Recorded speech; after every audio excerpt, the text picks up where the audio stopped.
Is it possible that the BMW X5 has a better reputation than it deserves? While the first-generation model earned kudos for its live dynamics and athletic looks upon its debut as a 2001 model, the subsequent two generations grew larger, more unwieldy, and less BM-like in their quest to capitalize on the luxury shift mania. High's unimpeachable inline-six, pleasant interior environment, intuitive infotainment. Low's ponderous handling, clunky ride, pinched third row. For even deeper coverage of the compass, view our buyer's guide in-depth review. We can't exactly fault BMW's strategy from a business standpoint. The X5, at this point a bedrock vehicle among high-riding luxury haulers, has sold well. But we can question the execution of the third-generation X5, which is nearing the end of its life cycle with a fourth-gen car already waiting in the wings. This test of a mid-range 2018 X5 xDrive 35i translation, an all-wheel drive model powered by a turbocharged 3.0-litre inline-six only served to confirm the model's last-place ranking in an earlier comparison test and to corroborate our impression that this BMW is a disappointing luxury SUV. Silky 6. Let's start with the bright spots, though. As with nearly all BMWs, the turbocharged inline-six under the hood is a great engine that can somewhat compensate for the X5's flaws. Not only does it make a satisfying sound as it revs smoothly and swiftly to its 7,000 revolutions per minute redline, it also makes an ideal pair with the 8-speed automatic transmission, which kicks down promptly and is rarely caught in the wrong gear. Acceleration performance isn't quite class-leading, owing to the X5's prodigious 4,911 pound mass, a whopping 689 pounds more than an Acura MDX, but it nonetheless managed a competitive 0-60 mph time of 6.0 seconds and a quarter-mile run of 14.6 seconds at 95 miles per hour. More impressive was the 27 miles per gallon it recorded on our real-world 75 miles per hour highway fuel economy test, beating both its EPA highway estimate and the V6-powered Audi Q7 by 3 miles per gallon, while also surpassing even the considerably less powerful 4-cylinder Q7 by 1 mile per gallon.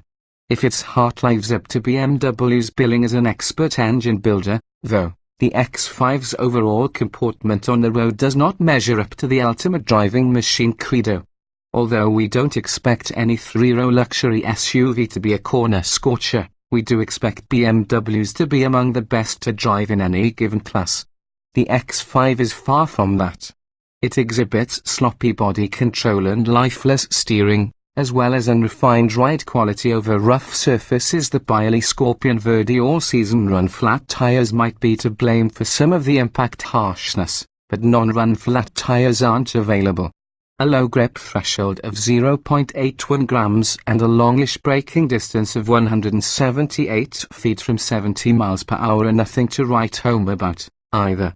Numerous competitors come to mind that offer both nimbler handling and better ride comfort, such as the 10 best-winning Audi Q7, the Acura MDX, and the Porsche Cayenne. Mixed bag inside. We wish the X5's dynamics reminded us of early 2000s BMWs as much as the interior does. The atmosphere in there is decidedly familiar, mostly in a good way, with non-nonsense white and black gauges, a chunky steering wheel, and a climate control panel that could have been taken straight out of an E93 series.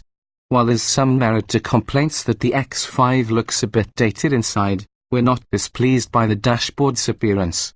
The iDrive controller functions intuitively, and the 10.2-inch central display screen's graphics are crisp and entirely modern. Apple CarPlay is, perplexingly, a $300 option, and Android Auto is not available at all. Our X5 came equipped with the $1,700 third-row seat, an option you'll want to mull over before choosing. There's a paucity of space back there, even compared with its many rivals that set a low bar for comfort in the way back seat. It's really for small children only.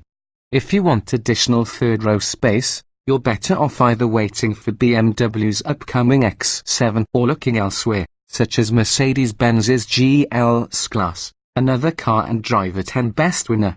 Piling on other extras on our $72,145 test car included $2,900 for a pair of driving assistance packages, both of which had features, such as blind spot warning, adaptive cruise control, and forward collision warning, that should really be standard on vehicles of this prestige. A $1,150 premium package added proximity entry, Fort Zone automatic climate control, and Sirius XM satellite radio, while a $2,800 executive package added soft closed doors, a surround view camera, parking sensors, a digital gauge cluster, LED headlights, and automatic high beams.